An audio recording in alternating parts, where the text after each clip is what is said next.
തണുപ്പ് കാലം തുടങ്ങുന്ന സമയത്ത് വളരെ കോമൺ ആയിട്ട് ഒരു 30 വയസ്സിൻ്റെ മുകളിലുള്ള ആളുകൾ, അല്ലെങ്കിൽ ഒരു പ്രായം എത്തിക്കഴിഞ്ഞ ആളുകൾ, അല്ലെങ്കിൽ സ്ത്രീകൾ വളരെ കോമൺ ആയിട്ട് പറയുന്ന ഒരു ബുദ്ധിമുട്ടാണ് ജോയിൻറ്റ് പെയിൻസ് എന്ന് പറയുന്നത്. അവരുടെ പല ജോയിൻറ്റിലായിട്ടും വേദന വരിക. കോമൺ ആയിട്ട് പറയുന്നത് മുട്ടുവേദനയാണ്. അതുപോലെ തന്നെ നടുവേദന പറയുന്ന ആളുകളുണ്ട്, ഷോൾഡർ പെയിൻ. ഇത് വളരെ കോമൺ ആയിട്ട് കണ്ടുവരുന്നതാണ്. ചില ആളുകളിൽ മാത്രം അർത്രൈറ്റിക് കണ്ടീഷൻ്റെ ഭാഗമായിട്ട് ചെറിയ ചെറിയ ജോയിൻസിൽ, അതായത് കൈവിരൽ, കാൽവിരൽ, ഇങ്ങനെയുള്ള ജോയിൻസിലൊക്കെ വേദന അവർ പറയാറുണ്ട്. അപ്പം ഇങ്ങനെ വേദന വരുന്നത് എന്ത് കാരണം കൊണ്ടാണെന്ന് ആദ്യം നമ്മൾ നോക്കേണ്ടതുണ്ട്.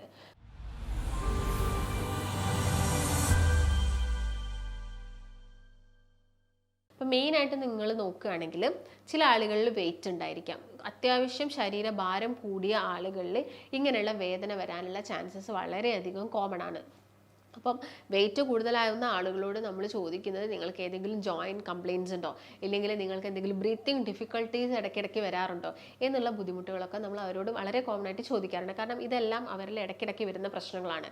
ഇല്ലെങ്കിൽ ഇടയ്ക്കിടയ്ക്ക് അലർജി വരിക, അല്ലെങ്കിൽ കഫത്തിൻ്റെ ബുദ്ധിമുട്ട് ഇടയ്ക്കിടയ്ക്ക് വരിക, ഇതെല്ലാം തന്നെ വെയിറ്റ് കൂടിയ ആളുകളിൽ പറയുന്ന നോർമൽ ആയിട്ടുള്ള കംപ്ലയിൻസുകളാണ്.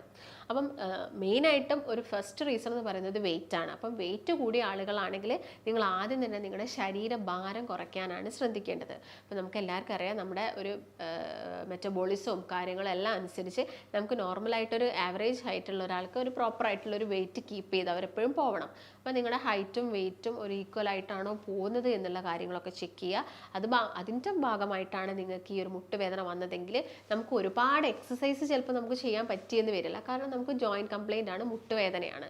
നമുക്ക് ഭയങ്കര സ്പീഡിൽ നടക്കുക, ഓട്ടം, അല്ലെങ്കിൽ ത്രെഡ്മില്ല്, ഇതൊന്നും നമുക്ക് ചെയ്യാൻ പറ്റിയെന്ന് വരില്ല. നമുക്ക് ചെയ്യാൻ പറ്റുന്ന ഒരു കാര്യം എന്ന് പറയുന്നത് വെയിറ്റ് മാക്സിമം കുറച്ചുകൊണ്ട് വരിക, പ്രോപ്പറായിട്ടുള്ളൊരു ഡയറ്റ് ഫോളോ ചെയ്തിട്ട് നമ്മുടെ ബോഡിയിൽ മറ്റുള്ള ഡെഫിഷ്യൻസീസ് ഒന്നും വരാത്ത രീതിയിലുള്ളൊരു ഡയറ്റ് ഫോളോ ചെയ്ത് പോവുകയാണെങ്കിൽ നമുക്ക് വെയിറ്റ് എല്ലാം വളരെ ഈസി ആയിട്ട് ഒരു മാസം കൊണ്ട് തന്നെ ഒരു 10 കിലോ ഒക്കെ നമുക്ക് കുറച്ചെടുക്കാൻ വേണ്ടിയിട്ട് സാധിക്കും. പക്ഷെ അതിന് ആദ്യം വേണ്ടത് നമുക്ക് എന്താണ്, ഒരു ക്ഷമ നമുക്ക് അത്യാവശ്യമായിട്ട് വേണം. അതിന് വേണ്ടിയിട്ട് നമ്മളൊരു എഫേർട്ടും കൊടുക്കണം. അപ്പോൾ നമുക്ക് വെയിറ്റ് ഒക്കെ കുറച്ചെടുക്കാൻ വേണ്ടിയിട്ട് സാധിക്കും. പിന്നെ ചില ആളുകളിൽ പാരമ്പര്യമായിട്ട് വെയിറ്റുള്ള ആളുകളുണ്ട്, ചില ആളുകൾ അസുഖത്തിൻ്റെ ഭാഗമായിട്ട് വെയിറ്റ് കൂടുതൽ. ഇപ്പം PCOD ഉള്ള പെൺകുട്ടികളിൽ ഒരു പ്രായം എത്തുന്ന സമയത്ത് കൂടുതലായിട്ട് വെയിറ്റ് കണ്ടുവരുന്നുണ്ട്.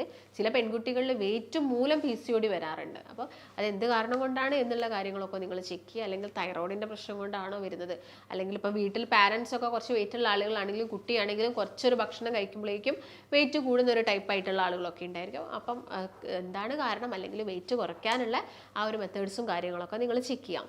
മറ്റൊരു പെയിൻ കംപ്ലയിൻ്റ് ആയിട്ട് ഈ മുട്ടുവേദനയ്ക്ക് വരുന്ന ഒരു പ്രശ്നം എന്ന് പറയുന്നത് തേയ്മാനം കൊണ്ടാണ്. അപ്പം തേയ്മാനം കൂടുതലായിട്ട് വരിക, അല്ലെങ്കിൽ ഒരുപാട് ജോലി ചെയ്യുന്ന ആളുകൾ, റെസ്റ്റ് എടുക്കാതെ ഫുൾ ടൈം നടക്കുക, ഓടുക, അല്ലെങ്കിൽ അങ്ങനെ ഫുൾ ടൈം ജോലി ചെയ്യുന്ന സ്ത്രീകളിലൊക്കെ നമ്മൾ കണ്ടുവരുന്ന ഒരു പ്രശ്നമാണ് മുട്ടിന് വരുന്ന തേയ്മാനം എന്ന് പറയുന്നത്. അപ്പോൾ മുട്ടിന് വരുന്ന തേയ്മാനത്തിന് നമുക്ക് മെയിൻ ചെയ്യാൻ പറ്റുന്നൊരു കാര്യം എന്ന് പറയുന്നത് റെസ്റ്റ് എടുക്കുക തന്നെയാണ്. നമ്മൾ എത്ര മെഡിക്കേഷൻസ് കഴിച്ചാലും നമുക്ക് മുട്ടിൻ്റെ തേയ്മാനൊന്നും കംപ്ലീറ്റ് ആയിട്ട് മാറ്റിയെടുക്കാൻ വേണ്ടിയിട്ട് സാധിക്കില്ല. അപ്പം ഓൾറെഡി വന്നു കഴിഞ്ഞു, ഇനി നെക്സ്റ്റ് സ്റ്റേജിലോട്ട് അത് പോവരുത്. ആ ഒരു റെമഡി നമുക്ക് അവർക്ക് കൊടുക്കാൻ വേണ്ടിയിട്ട് പറ്റും. അതിന് വേണ്ടിയിട്ടുള്ള മെഡിക്കേഷൻസ് നമുക്ക് അവർക്ക് കൊടുക്കാൻ വേണ്ടി പറ്റും. അപ്പം ഓൾറെഡി അവരുടെ തേയ്മാനം വന്നു കഴിഞ്ഞാൽ ഇപ്പം അലോപ്പതി അല്ലെങ്കിൽ മോഡേൺ സയൻസ് നോക്കുകയാണെങ്കിൽ അവർക്കൊരു ഓപ്ഷൻ എന്ന് പറയുന്നത് സർജറിയാണ്. അപ്പം സർജറി നമ്മൾ ചെയ്ത് കഴിഞ്ഞാൽ നമ്മൾ ഒരുപാട് കാര്യങ്ങൾ ശ്രദ്ധിക്കണം. പിന്നെയും നമ്മൾ റെസ്റ്റ് എടുക്കണം. അതുപോലെ തന്നെ മുട്ടിന് കൂടുതൽ ബലം കൊടുക്കാൻ പാടില്ല, വെയിറ്റ് എടുക്കാൻ പാടില്ല, അങ്ങനെ എല്ലാ പ്രശ്നങ്ങളും ഉണ്ട്. അപ്പം നോർമലി നിങ്ങൾ മുട്ടുവേദന ഉള്ള വ്യക്തിയാണെങ്കിൽ കൂടിയും നിങ്ങളും ഈ വെയിറ്റ് കൂടുതലായിട്ട് എടുക്കാൻ പാടില്ല. വെയിറ്റ് ലിഫ്റ്റിംഗ് നിങ്ങൾക്ക് അവോയ്ഡ് ചെയ്തിരിക്കുന്ന ഒരു കാര്യമാണ്. അപ്പോൾ അമിതമായിട്ട് വെയിറ്റ് എടുക്കാൻ പാടില്ല. അതുപോലെ തന്നെ നിരപ്പായിട്ടുള്ള ഒരു സ്ഥലത്തോടു കൂടി വേണം നടക്കാൻ. അപ്പം നിരപ്പായിട്ടുള്ള സ്റ്റെപ്പ് കയറുന്നതും ഇറങ്ങുന്നതൊക്കെ പരമാവധി കുറയ്ക്കാം. പിന്നെ ശക്തമായിട്ടുള്ള മുട്ടുവേദനയൊന്നുമില്ല, ചെറിയ രീതിയിലൊക്കെ ആണെങ്കിലും നിങ്ങൾ എക്സസൈസ് ഒട്ടും ചെയ്യാതിരിക്കരുത്. അതായത് ചെറിയ രീതിയിലുള്ളൊരു നടത്തം, ഒരു 10 മിനിറ്റ് എല്ലാ ദിവസവും നടക്കുക. നിങ്ങളുടെ മുട്ടിന് വേണ്ട രീതിയിലുള്ള എക്സസൈസ്, അതായത് ലെഗ് റൈസിങ് എക്സസൈസ്, അങ്ങനെയുള്ള മുട്ടിന് നമ്മൾ കൊടുക്കുന്ന സൈക്ലിംഗ് പോലെയുള്ള എക്സസൈസ്, അല്ലെങ്കിൽ വയറ് കുറയ്ക്കുന്ന രീതിയിലുള്ള എക്സസൈസ് എല്ലാം ചെയ്യണം. നിങ്ങൾ ബെഡ് കിടന്നിട്ടാണെങ്കിലും നിങ്ങളത് ചെയ്യാൻ വേണ്ടിയിട്ട് പ്രത്യേകം ശ്രദ്ധിക്കണം. പിന്നെ മുട്ടിന് വരുന്നൊരു വേദനയുടെ ഒരു മെയിൻ റീസൺ എന്ന് പറയുന്നത് ഈ ആമവാദ കണ്ടീഷനാണ്. ആമവാദമുള്ള ആളുകളിൽ വളരെ കോമൺ ആയിട്ട് എല്ലാ ജോയിൻറ്റും തന്നെ എഫക്റ്റ് ആവും. അവർക്ക് ചെറിയ വിരലിലാണെങ്കിലും കൂടിയും കൂടുതലായിട്ട് പെയിൻ കണ്ടുവരും. ജോയിൻറ്റ്സിലൊക്കെ തന്നെ അവർക്ക് ബുദ്ധിമുട്ടുണ്ടാവാറുണ്ട്. അപ്പം അതാണെങ്കിൽ നമുക്കൊന്ന് ബ്ലഡ് ടെസ്റ്റ് ചെയ്ത് നോക്കാം, അല്ലെങ്കിൽ നമുക്ക് ആ ജോയിൻറ്റിൽ വരുന്ന ചേഞ്ചസും കാര്യങ്ങളും ആ ഡിഫോമിറ്റീസ് ഒക്കെ നമുക്ക് മനസ്സിലാക്കിയിട്ട് തന്നെ അത് ആമവാദമാണോ അല്ലെങ്കിൽ ഓസ്റ്റിയോ ആണോ സന്ധിവാദമാണോ എന്നുള്ള കാര്യങ്ങളൊക്കെ നമുക്ക് ഡിഫറൻഷ്യേറ്റ് ചെയ്യാൻ വേണ്ടിയിട്ട് സാധിക്കും. മെയിനായിട്ട് ഇത് തന്നെയാണ് മുട്ടുവേദനയ്ക്കുള്ള കുറച്ച് റീസൺസ് എന്ന് പറയുന്നത്. പിന്നെ നോർമലി ആളുകൾ പറയുന്ന ഒരു ബുദ്ധിമുട്ട് എന്ന് പറയുന്നത് നടുവേദനയാണ്, ശക്തമായിട്ടുള്ള നടുവേദന. അപ്പം ഒരു പ്രായം എത്തിക്കഴിഞ്ഞാൽ സ്ത്രീകളിൽ വളരെ കോമൺ ആണ് നടുവേദന എന്ന് പറയുന്നത്, അല്ലെങ്കിൽ ആർത്തവ വിരാമത്തിന് ശേഷമാണെങ്കിലും അവരിൽ വളരെ കോമൺ ആയിട്ട് കണ്ടുവരുന്ന ഒരു ബുദ്ധിമുട്ടാണ് ഈ ലോ ബാക്ക് ഏക്ക് എന്ന് പറയുന്നത്.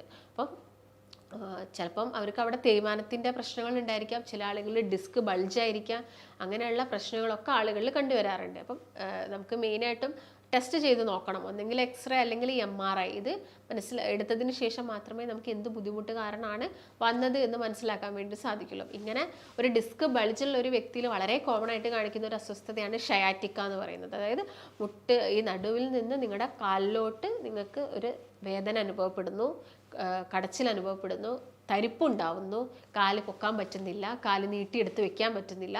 ഇതൊക്കെ വളരെ കോമൺ ആയിട്ട് ഷയാറ്റിക്ക പേഷ്യൻസിൽ പറയുന്ന ബുദ്ധിമുട്ടുകളാണ്. അപ്പം അതേതാണെന്ന് നമുക്ക് ആദ്യം മനസ്സിലാക്കണം. ഈ ഡിസ്ക് ബൾജാവുന്ന സമയത്ത് നമ്മുടെ ഡിസ്കിൽ നിന്ന് വരുന്ന ഞരമ്പ് നെർവ് അഥവാ ഞരമ്പ് ഒന്ന് ജസ്റ്റ് കംപ്രസ് ആവുന്നതിൻ്റെ ഭാഗമായിട്ട് നമുക്ക് കാലിലോട്ട് വേദന ഇറങ്ങി വരാം. അപ്പോൾ ചില ആളുകൾ അസഹനീയമായിട്ടുള്ള വേദന ഉണ്ടായിരിക്കും, അവർക്ക് ബെഡിൽ നിന്ന് എഴുന്നേൽക്കാൻ പറ്റാത്ത അവസ്ഥ വരാറുണ്ട്. അപ്പം അതെന്ത് കാരണം കൊണ്ടാണെന്ന് നമുക്ക് ആദ്യം മനസ്സിലാക്കണം. എന്നിട്ട് അതിന് പ്രോപ്പറായിട്ടുള്ള ട്രീറ്റ്മെൻറ്റ്സും കാര്യങ്ങളൊക്കെ എടുക്കുക. നിങ്ങൾ വെയിറ്റ് കെട്ടി തൂക്കിയിടുന്ന ചികിത്സകളെല്ലാം തന്നെ ചെയ്തിട്ടുണ്ടാവും. ആയുർവേദത്തിൻ്റെ കേസാണെങ്കിൽ മസാജിങ്, കടിബസ്തി, അങ്ങനെ ഒരുപാട് ട്രീറ്റ്മെൻറ്റ്സ് ഒക്കെ ഇതിന് അവൈലബിൾ ആണ്. അപ്പം ഇങ്ങനെയുള്ള കാര്യങ്ങളൊക്കെ നിങ്ങൾ ആദ്യം തന്നെ ചെയ്യേണ്ടത് വെയിറ്റ് ലിഫ്റ്റിംഗ് കംപ്ലീറ്റ് ആയിട്ട് ഒഴിവാക്കണം, വെയിറ്റ് കൂടുന്നത് കുറയ്ക്കണം. ഞാൻ നേരത്തെ പറഞ്ഞ പോലെ തന്നെ നിരപ്പായ സ്ഥലത്തിലൂടെ നടക്കാൻ വേണ്ടിയിട്ട് നോക്കുക. പിന്നെ കൃത്യമായിട്ടുള്ളൊരു ഭക്ഷണം കഴിക്കുക, നല്ല ഹെൽത്തി ആയിട്ടുള്ള, നമ്മുടെ ബോഡിക്ക് കാൽഷ്യം അത്യാവശ്യമാണ്, ജോയിൻറ്റിനും ബോണിനും എല്ലാം തന്നെ കാൽഷ്യം അത്യാവശ്യമാണ്. അപ്പോൾ കാൽഷ്യം കൂടുതലായിട്ട് വരുന്ന ഫുഡുകൾ കഴിക്കുക. ഈസ്ട്രജൻ ഹോർമോൺസിൻ്റെ ഇംബാലൻസ് ഒരു മെനാപ്പോസ് എത്തുന്ന സമയത്ത് എന്താണെങ്കിലും വന്നിരിക്കും. അതിൻ്റെ ഭാഗമായിട്ട് ജോയിൻറ്റ് കംപ്ലയിൻസ് വരാം. അപ്പം അതെല്ലാം നികത്തുന്ന രീതിയിലുള്ള ഫുഡ് നിങ്ങളുടെ ഡയറ്റിൽ എന്താണെങ്കിലും ഇൻക്ലൂഡ് ചെയ്തിരിക്കണം. അപ്പം ഇങ്ങനെയുള്ള കാര്യങ്ങളൊക്കെയാണ് മെയിനായിട്ട് ജോയിൻറ്റ് കംപ്ലയിൻസിന് വരുന്നത്. അതുപോലെ തന്നെ ഡയബറ്റിക് പേഷ്യൻസ് ആണെങ്കിലും അവർക്ക് ഈ ഒരു മസിൽ പെയിൻസും തരിപ്പും കാര്യങ്ങളൊക്കെ ഒരു കാലം കഴിയുന്ന സമയത്ത് വരാനുള്ള ചാൻസസ് കൂടുതലാണ്. അപ്പം മറ്റുള്ള ആരോഗ്യ പ്രശ്നങ്ങളൊന്നും ഇല്ല എന്ന് ഉറപ്പ് വരുത്തുക, പ്രോപ്പറായിട്ടുള്ള ട്രീറ്റ്മെൻറ്റ്സും കാര്യങ്ങളൊക്കെ എടുക്കുക. അപ്പം ഞാൻ നേരത്തെ പറഞ്ഞ പോലെ നമുക്ക് പെട്ടെന്ന് റിവേഴ്സ് ചെയ്യാൻ പറ്റുന്ന ഒരു കണ്ടീഷനല്ല ഈ ജോയിൻറ്റ് കംപ്ലയിൻസ് എന്ന് പറയുന്നത്. നമുക്ക് അതിൻ്റേതായ ടൈം അത്യാവശ്യമാണ്. നമ്മൾ കറക്റ്റായിട്ടുള്ള രീതിയിൽ മെഡിക്കേഷൻസും കാര്യങ്ങളൊക്കെ എടുത്ത് പോവുക, കറക്റ്റായിട്ടൊരു ഡയറ്റ് ഫോളോ ചെയ്യുക. എന്ന സമയത്ത് നമുക്കിത് ഒരു പരിധിവരെ നമുക്കിത് കുറച്ചെടുക്കാൻ വേണ്ടിയിട്ട് സാധിക്കുന്നതാണ്. ഇങ്ങനെ മുട്ടുവേദന വരുന്ന ആളുകൾ ശ്രദ്ധിക്കേണ്ട ഒരു കാര്യം എന്ന് വെച്ചാൽ, ഇപ്പോൾ നിങ്ങൾക്കൊരു 70 kgs ആണ് നിങ്ങളുടെ വെയിറ്റ് എങ്കിൽ ഒരു 65 kgs നമ്മുടെ മുട്ടിൻ്റെ മുകളിലാണ് വരുന്നത്. കൂടുതലായിട്ട് മുട്ടാണ് നമ്മുടെ ഈ ഒരു 65 kgs താങ്ങുന്നത്. വെറും 5 kg മാത്രമേ നമ്മുടെ മുട്ടിന് താഴോട്ട് വരുന്നുള്ളൂ. അപ്പം വെയിറ്റ് കുറയ്ക്കുകയാണ് ഫസ്റ്റ് റെമഡി എന്ന് പറയുന്നത്. പിന്നെ ഫുഡാണ്. ഫുഡിൻ്റെ അകത്ത് കൂടുതലായിട്ട് നിങ്ങൾ ഇൻക്ലൂഡ് ചെയ്യേണ്ടതെന്ന് വെച്ചാൽ മഷ്റൂം നിങ്ങൾക്ക് കിട്ടുന്നുണ്ടെങ്കിൽ കഴിക്കുക, ബദാം നിങ്ങൾ കഴിക്കുക. ഒരു 50 ഗ്രാം ബദാം നമുക്ക് ഒരു ദിവസം എടുക്കാവുന്നതാണ്. ഇങ്ങനെ ജോയിൻറ്റ് കംപ്ലയിൻസ് ഒക്കെ ഉള്ള ആളുകളാണെങ്കിൽ പാല് നിങ്ങൾക്ക് കുടിക്കാൻ പറ്റുന്നുണ്ടെങ്കിൽ കുടിക്കുക. അത് ഓർഗാനിക് ആയിട്ടുള്ളതാണ്, പ്രത്യേകം ശ്രദ്ധിക്കേണ്ടത്. അതിൽ പാട റിമൂവ് ചെയ്തിട്ട് നിങ്ങൾ പാല് എല്ലാ ദിവസവും എടുക്കുക. വേണമെങ്കിൽ ഒരു നുള്ളു മഞ്ഞൾപ്പൊടിയൊക്കെ നമുക്ക് ആഡ് ചെയ്യാം. കാരണം ആ ഒരു ഇൻഫ്ലമേഷനും കാര്യങ്ങളൊക്കെ അത് കുറയ്ക്കാൻ വേണ്ടിയിട്ട് ഹെൽപ്പ് ചെയ്യും. അതുപോലെ തന്നെ ക്യാബേജ്, കോളിഫ്ലവർ പോലെയുള്ള പച്ചക്കറികൾ, മഷ്റൂം, ഇതെല്ലാം തന്നെ നിങ്ങളുടെ ഭക്ഷണത്തിൽ ഇൻക്ലൂഡ് ചെയ്യുക. വെളുത്തുള്ളിയൊക്കെ കിട്ടുന്നുണ്ടെങ്കിൽ അത് നന്നായിട്ട് ചതച്ചിട്ട് നമ്മുടെ ഫുഡിൽ ഇൻക്ലൂഡ് ചെയ്യാൻ വേണ്ടിയിട്ട് ശ്രദ്ധിക്കാം. അപ്പം ഇങ്ങനെ മുട്ടുവേദന എന്ന് പറയുന്ന സമയത്ത് ഞാൻ നേരത്തെ പറഞ്ഞ പോലെ വേണ്ടത് ആദ്യം ഒന്ന് റെസ്റ്റാണ്. നല്ല ബുദ്ധിമുട്ടുള്ള സമയത്ത് നമുക്ക് വേണമെങ്കിൽ കാലിന് ബെൽറ്റ് ഇട്ടതിന് ശേഷം നമുക്ക് കാലിന് ആ റെസ്റ്റ് കൊടുക്കാവുന്നതാണ്. വളരെ ടൈറ്റായിട്ട് നിങ്ങൾ കെട്ടേണ്ട ആവശ്യമില്ല. നിങ്ങൾക്ക് നടക്കേണ്ട ഒരു ആവശ്യകത വന്നാൽ നമ്മുടെ ആ മുട്ടിന് സപ്പോർട്ട് കൊടുക്കുന്ന രീതിയിലുള്ള ബെൽറ്റ്സും കാര്യങ്ങളൊക്കെ അവൈലബിൾ ആണ്.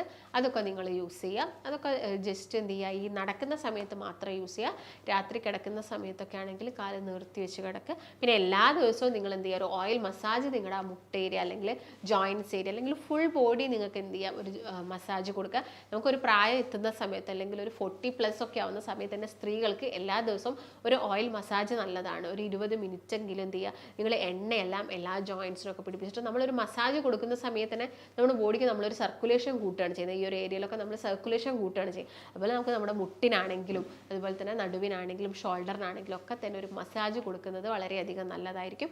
അത് നിങ്ങൾ എന്ത് ചെയ്യുക, നന്നായിട്ട് ഒരു ഓയിൽ ഡബിൾ ബോയിലിംഗ് ചെയ്യുക, ഒന്ന് ചൂടാക്കി എടുത്തിട്ട് എന്ത് ചെയ്യുക, അവിടെയൊക്കെ അപ്ലൈ ചെയ്തിട്ട് അത്യാവശ്യം ഒന്ന് കുറച്ച് സമയം വെയിറ്റ് ചെയ്തതിന് ശേഷം നിങ്ങൾ പോയിട്ട് കുളിക്കുക. അത് എല്ലാ ദിവസവും എന്ത് ചെയ്യുക, ഒരു 40 വയസ്സ് കഴിഞ്ഞ സ്ത്രീകളും പുരുഷന്മാരും ഒക്കെ ചെയ്യുന്നത് അവരുടെ എല്ലിനും ജോയിൻസിനൊക്കെ കുറച്ചും കൂടി ഒരു ബലം കിട്ടുന്നതിന് ഹെൽപ്പ് ചെയ്യും. ഇപ്പം തേയ്മാനം വന്ന ആളുകൾക്ക് ഇപ്പം ഓയിൽ കൊടുത്തു കഴിഞ്ഞാലും ആ തേയ്മാനം നമുക്ക് കുറച്ചെടുക്കാനൊന്നും പറ്റില്ല. അപ്പം മറ്റുള്ള ഭാഗങ്ങൾക്ക് അല്ലെങ്കിൽ അതിൻ്റെ ചുറ്റുമുള്ള കാർട്ടിലേജിനും ഒക്കെ ബലം കൊടുക്കുക എന്നുള്ളൊരു ഉദ്ദേശത്തോടു കൂടിയാണ് ഈ ഒരു ഓയിൽ മസാജും കാര്യങ്ങളൊക്കെ പറയുന്നത്. അതിൻ്റെ കൂടെ തന്നെ നിങ്ങൾ ഫിസിയോതെറാപ്പിയും കാര്യങ്ങളൊക്കെ കണ്ടിന്യൂ ചെയ്തു പോവുക. അപ്പോൾ ഇതൊക്കെ ഒന്ന് ശ്രദ്ധിക്കുകയാണെങ്കിൽ നമുക്ക് ഇങ്ങനെയുള്ള ബുദ്ധിമുട്ടുകളൊക്കെ കുറച്ചെടുക്കാൻ വേണ്ടിയിട്ട് സാധിക്കുന്നതാണ്. അപ്പോൾ നിങ്ങൾക്ക് ഇങ്ങനെ ബുദ്ധിമുട്ടുകളോ വേദനകളോ കാര്യങ്ങളോ ഒക്കെ ഉള്ള ആളുകളൊക്കെ ആണെങ്കിൽ, കൺസൾട്ടേഷൻ അത്യാവശ്യമായിട്ടുള്ള ആളുകളാണെങ്കിൽ താഴെ കാണുന്ന നമ്പറിൽ കോൺടാക്റ്റ് ചെയ്യുക. നമുക്ക് മറ്റൊരു നല്ല ഹെൽത്ത് ടോപ്പിക്കുമായിട്ട് വീണ്ടും കാണാം. നന്ദി.